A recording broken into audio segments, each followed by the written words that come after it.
Hello, everyone. I hope you're doing great. Welcome to, there's no name for this actually. It's like Yang Live, Instagram style. We are here to celebrate Mental Health Awareness Week. It's actually called Mental Health Week, I believe. I'm looking up the name. Mental Health Awareness Week. I'm right. It is this week, May 18th to 22nd. I don't know if you can hear my family in the background. It's Mental Health Awareness Week. But I am super passionate about mental health issues for any number of reasons. Now, if I were to get very official, I would say that my brother is a psychology professor, which he is, and so you tend to, have that rub off on you. But even directly, I struggled with, some level of, I think, isolation and alienation as a kid. And I remember when I was either freshman or sophomore in high school, the school referred me to a counselor. And I enjoyed it. I just got to sit there and talk about my problems to her. She was very, very nice. Her name was Sue Denby. Sue, if you are keeping up with this, that was me. Anyway, so I think everyone should have a counselor, both because of my own experiences and my brother's work. I just think it's good for people. It's good for humanity. And unfortunately, this coronavirus crisis makes this more pressing than ever. So I have here, I'm glancing this way because I have some facts, because you all know I'm a big numbers guy. So mental distress has tripled among Americans during the pandemic. You knew that it had increased, but it's even worse than you thought. And so a couple of the numbers here. Yes, Sunbun. Oh no, this is my son Damien. The green iPad. Oh no, run away. Steal the screens are bad. Go away, Damien. Daddy has stuff. Oh god. Daddy loves you. So I've got two young kids. I think most people know that, who are 4 and 7. And the mental health stats that have come up actually speak to that, where they say that among adults living at home with kids under the age of 18, which includes me, the rate of severe distress rose from just 3% to 37%, which is staggering. But I would understand why. I think that if you're around children, it is awesome but maddening. Certainly, I think kids meet the technical definition of some form of a mental health challenge. So it's like spending 24/7 around crazy little people, essentially. And it's very, very stressful. So the fact that 37% of Americans report extreme distress or severe distress right now, and that across the board, the number of people who are experiencing moderate to severe mental distress tripled. So if you're looking for numbers to put on the mental health crisis that's coincident with this coronavirus pandemic, it's three times. And another data point I had that was similar was that the use of the crisis text line, which is a number where you're going to hurt yourself or thinking about it. Hopefully you will not do so because the crisis text line keeps you from acting on it. Their traffic went up 100%, so 2x. So we can comfortably say that right now, a pre-existing mental health crisis, which did exist before the pandemic, has doubled to tripled functionally right now. Now, will that fade out as the doors? I think it will. I think we'll come back. So it's not going to stay elevated forever, but we'll be dealing with this for a long time. The fact is, are missing school, and that's an issue. If you look at the period of time, our kids' schools closed in March, so they're not going to be in school for a solid 6 months. That's assuming schools reopen. That's going to have some real impact. So we should have no illusions that this is going to all just go back to, some version of normal. And again, even normal was not great for mental health issues. So what can we do about it?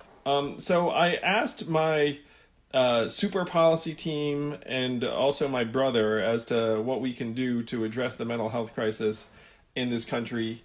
And there are a number of things on the wish list.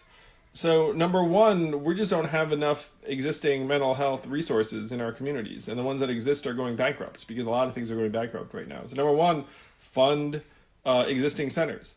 Number two, fund the crisis text line and other resources like it so that if people are struggling, they can access it. And the crisis text line also relies upon volunteers. So if you want to help other people, you can volunteer there and then reach out to someone who's in need.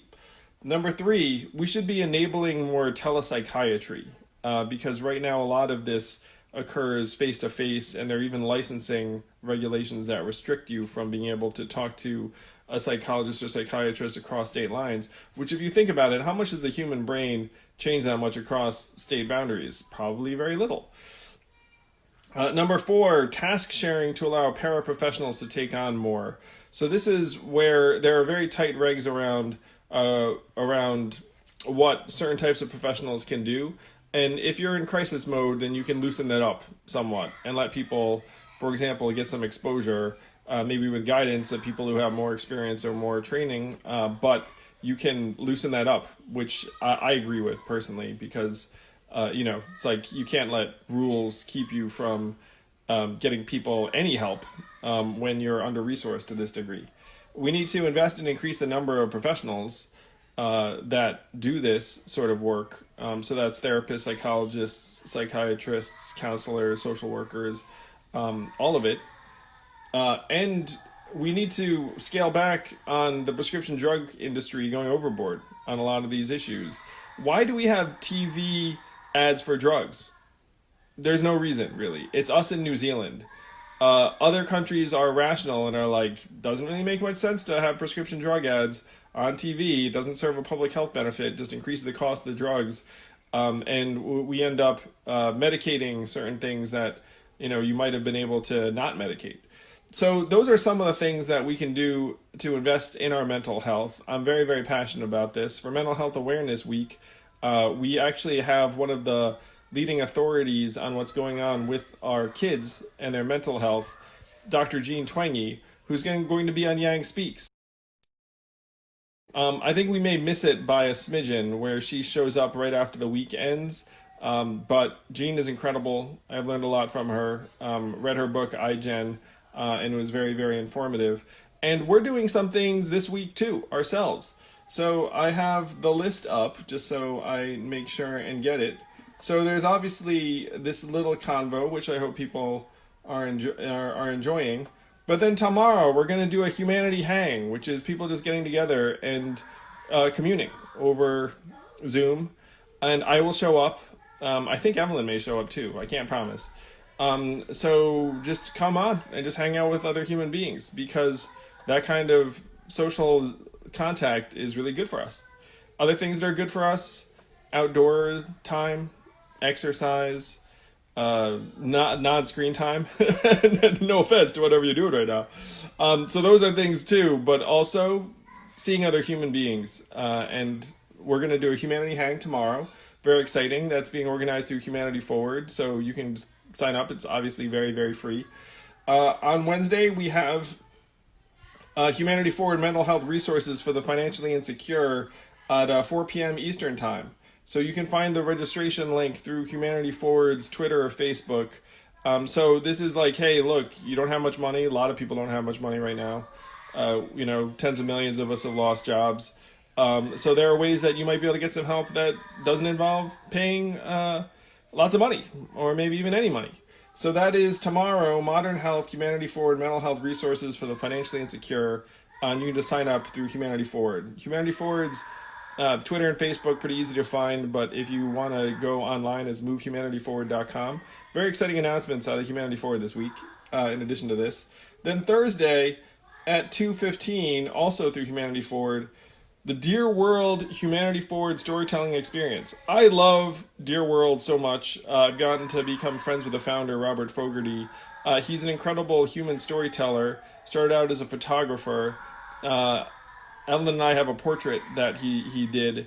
And he's going to be helping us tell our stories, which I say is very, very cathartic and therapeutic for many of us. That is Thursday at 2:15 Eastern time. You believe we have like a whole mental health awareness program? That's the kind of people we are. So the Dear World team, you just check out Dear World, and they're incredible. Robert's incredible. It's very uplifting, human storytelling. It's wonderful. And then on Friday, Humanity Forward and Dear World will be having a conversation with us and 10 microgrant recipients. So Humanity Forward has been giving microgrants for the last number of weeks thanks to people like you. So thank you. If you have the capacity to donate, please do. We're just giving the money to someone else in the form of microgrants. It's beautiful. So on Friday, we're going to have a conversation with 10 of those recipients with Dear World and just see how they're doing and maybe how the microgrants have affected them in some way. And then Friday, we're going to do another Humanity Hang with folks getting together. So hopefully this convo is a way to highlight the fact that if you are struggling, you are not alone. We're all struggling right now. I think the stats are something like 70% of us are struggling. So know that your struggling is very human and that things are out there that can help you get better, including other people, including just trying to take better care of yourself, including the fact that, maybe your community is going to reopen sometime soon. Yeah, you're not alone. It's a hard time. It's a very, very challenging time. And one of the things I'm passionate about is trying to build paths forward for more people to get the kind of resources and mental health strengthening type treatment or resource that they need. Really, it's like I'm very, very passionate about it because we're very under-resourced on this right now. Again, we had a pre-existing mental health crisis where you had record levels of anxiety, depression, suicide, drug overdoses before the crisis, and then you just turn that way, way up. So we should just acknowledge that about what we're going through and then say, look, this is not something we should accept. We should be investing massive levels of resources in making our families, our children, our communities actually happier and healthier and mentally healthier. One of the big things that I think we need to do is we need to integrate the mental health infrastructure in our hospitals, where so many of the problems people struggle with they're much integrated. We're not like, it's not like mind, body are like two different, things entirely. Like they're very much connected. So if you come in and you have an issue with substance abuse, like that, it's both your physical health and your mental health. A lot of other issues, they're tied together. There was one hospital in Alaska, of all places, that integrated your physical health and your mental health, and results were so much better. It was essentially mandatory if you came in and saw a primary care doctor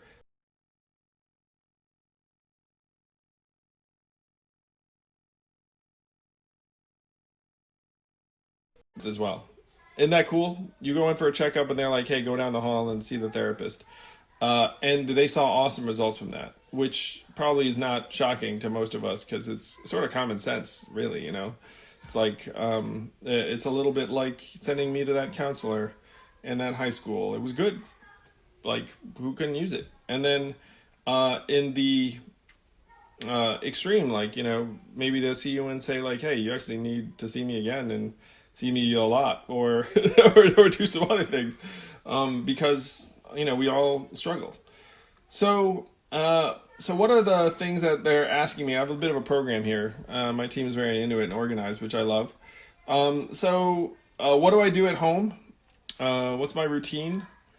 Again, try and take a walk every day or exercise in some form. Sometimes even jog. So I have two rules, really. It's like exercise and outdoor time. And so if you can get them both in, that's phenomenal. If you run around or walk around outside, then you got 2 for 1. But both of those things are kind of a data guy.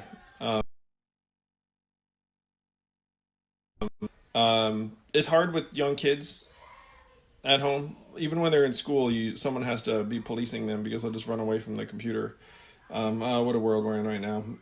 But it's like I try and drag the kids outside with me too. Though sometimes, frankly, if you're a parent, getting away from your kid is probably good for your mental health too. So you and your partner, if you have one, can try and have shifts on and off.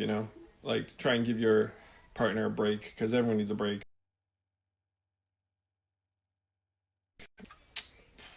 And talking about friends and family on this one, one thing I would say is like try and reach out to someone because I guarantee you the people that you know are struggling just like you are, and if you reach out to them, and even if it's just to shoot the shit, like it could be really good. I know that.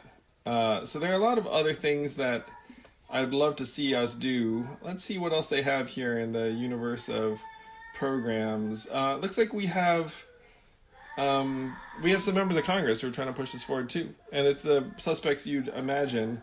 A lot of folks that I know happily from the trail.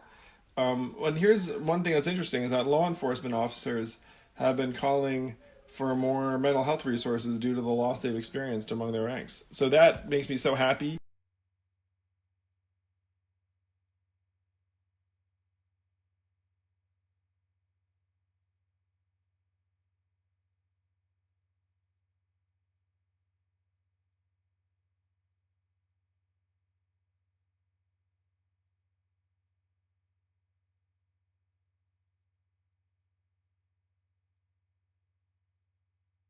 Months ago, that hasn't gotten proper um, time off or treatment or something like that. Yeah, I love it.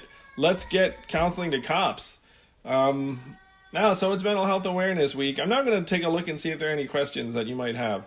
But again, we've got a whole program. If if the program missed, don't worry about it. Just go to humanityforward.com and I'm sure you can find it. So let's see what I have. So this, but Evelyn is with him, and so it's okay. And that particular child is on the autism spectrum and tends to get very, very emotional about things that are objectively not that big a deal. So when you have someone like that in the family, like you don't react the same way I think most parents do if their child's upset because Christopher just gets upset an awful lot about.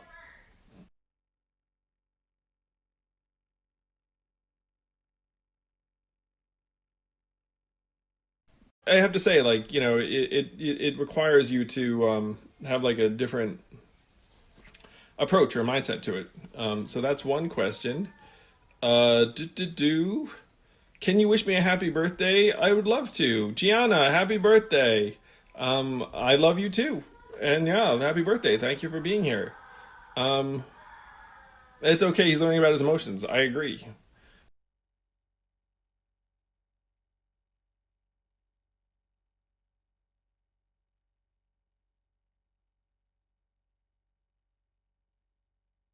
A great deal. Let's see. Other questions. A lot of people saying Yang Gang, which I appreciate a great deal. Give Christopher a hug. I definitely will. I hug him every day. I love Christopher. He's a special little guy. Do do do. Um, said he, oh, I remember your son who said hamburgers. I actually remember that. That's funny. But will Medicare for all decrease salary of doctors and decrease incentive for a new generation supply of doctors? We're gonna have a conversation about that in Yang Speaks next week on Monday, so I will go into that then. Yeah, I talk about that somewhat in my book too. So you know, the reality is that we've got a very strange healthcare system that is like piling up revenues in particular directions, and some of the compensation mechanisms are, frankly, like a little bit out of whack or a lot out of whack. Um, how do you deal with family members who aren't taking this pandemic seriously? I had a relative who was in that boat, and it took a lot of repetitive conversations trying to get her to take it more seriously, but eventually we got there. So it was just being caring and sympathetic and just going after it over and over again because people respond when you care about them. So if you just kept caring about them, then eventually they're like, okay, you care about me and you're trying to get me to do something. Um, Well, thank you. So many positive things about me. That makes me happy. Do you foresee myself running for any other office? I will run for something at some point. How could I not? Because I certainly have a lot more going for me this time than I did last time. Yeah, so the goal is to continue to solve problems, and I'm trying to solve problems as like a like a non-office holder. I think there are a lot of things you can do. Again, we have some announcements coming out this week. I'm excited about, but yeah, it's just solve problems in office, out of office, whatever. What can we do for the record number of homelessness after this crisis? That is a massive problem. In my ideal world, we would be going on a nation building uh, uh, like initiative where we just develop affordable housing for folks, and then just say, look, and when I say affordable housing, I'm not saying like projects. I'm saying like you can like 3D print houses that are perfectly cozy, and it's not very expensive. There's a lot of stuff we should be doing in that direction. It's just right now the economic incentives don't line up. And here in America today, if there aren't economic incentives, we just don't do it. That's one reason why we feel so broken. So yes, that's where I am on that. The housing crisis, it's so noxious. Like if you have to worry about paying rent every month, talk about a stressor. Like, you know what I mean? Like, you can't even keep a roof over your head because you're like, oh, snap, like the rent's due and like it's just constantly hanging over you.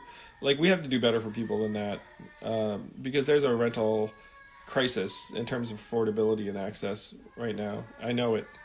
I'm personally fascinated. My wife, Evelyn, gives me a hard time all the time about being fascinated with man caves. But I think they're like cool housing possibilities that we can hopefully make use of. Do you think it's smart to start opening up the economy this soon? That is tiny homes. I'm a real tiny homes guy. It's true. Opening up the economy right now, we have to start trying to figure out where and how to reopen segments of the economy. There was one state that opened up manufacturing and construction, which actually made sense to me because those environments you can keep apart from other people and it's not so bad. Um, so there are things like that that I think do make sense. Um, because the reality is it's not like we can all stay indoors for, until the vaccine's developed. I mean, that's like, what? Could be like a year away. I mean, like you can't keep an economy shut down for a year. Like it's just impossible. So we have to start trying to reopen at least segments in targeted, rational ways. All right, other questions. Do I keep in contact with any other candidates? I've been in touch with other candidates happily. It's like generally business oriented in the sense that they had something that they were working on, or I had something I'm working on. But I have the cell phone numbers of most of the other candidates, and so we text, when we need something. It's fun. It's like a club. I joined a club, a very strange club, the presidential candidate club. Yeah, I will say that I learned, like, it's like when I was running, different candidates reacted to me in different ways, and I felt like you learned something about them, the way they were reacting to you, because early on, I'll actually tell a funny story. Not even funny. It's like, maybe I'll even tie into mental health. But you show up, and there are these events in Iowa and New Hampshire in particular where there are like four candidates. And I've been bigfooted where like no one gives a crap about me because they're all just following the other candidate around. Let's call him Beto. um, and and then there was a time when it got reversed, where it was like I was bigfooting other people, and there were other candidates around who like weren't getting the like the people asking questions or like press or whatever. So I was on both sides of that, and because of that, like you felt like a real empathy for other candidates. At least I did, and like I felt like the good other candidates felt the same way. Like where, like I'll give an example of someone like Kamala Harris was warm to me when she was like a big deal and I was nobody. Like there are certain candidates who were like that where they were just like good to you, because they just thought it was like the right thing to do, and like and then there are others where it was a little bit like you could sense there was like a little bit of like a power dynamic going on. That was a bit of a long-winded answer to that question. Let's see. Views on disconnect between stock market and economy. I couldn't agree more. We should put to bed the notion forever that the stock market reflects the economy. The stock market is right now uh, reflection of monetary policy and government policy more than, and certainly not the job market and not the economy at this point. So we need to know these things are different, and then plan accordingly. Where instead of cheerleading the stock market, it always upset me so much when any president cheerleaded the stock market because it's so dumb. It's like why is that stock up? Is it because of something you did? Like no, like it was because of something that happened like probably 4 years or 2 years earlier, like that company did. Like if Apple starts like minting iPhones, that's not anything to do with you. Like no, they like freaking planned for that thing 2 years earlier. You know what I mean? So cheerleading the stock market like is upsetting. If I were your president, I would never like be like, look at the stock market. I'd like, I mean, let's focus on real problems that people care about. Certainly some people love the stock market because they own stock, but like a lot of people don't. And like I put myself in the category of someone like I really don't care what goes on with the stock market because we have like bigger things to worry about. All right, another couple of things. Let's see. Stanley Kubrick, Eyes Wide Shut. I have to say that movie kind of went over my head a little bit. To be honest. One thing that like I did see, and this was just one of those stupid Hollywood rumors at the time, was like that like Nicole Kidman had like a deal with Tom Cruise where they do 3 movies together and then divorce. And then they did 3 movies together and then they split up, and so it really made me think. Anyway, that's what I thought, and I know Eyes Wide Shut. Sam Harris on my podcast ASAP. That kind of happened last week, though I have to say that it turned into a little bit more of like Sam interviewing me. I think he's just a natural interviewer, though I was meant to be interviewing him. So we're probably going to do it again, me and Sam, and I'm going to give him like an actual set of questions around mindfulness and some other topics that he's world class on, instead of him just asking me questions. Heroes Act. Wish more of it went to people. There was another bill where it was 2,000 a month for humans, for us. I'm on board that bill. Like 2,000 a month for us. Like that's the way. I have no idea whether the Heroes Act is going to become law. Like I think Republicans are going to negotiate on the basis of that act from the House bill. So I think we're going to see some more out of the Heroes Act. But like I think Republicans are going to try and modify it. But they're going to want to pass something because it makes it seem like they're sensitive to the massive problems.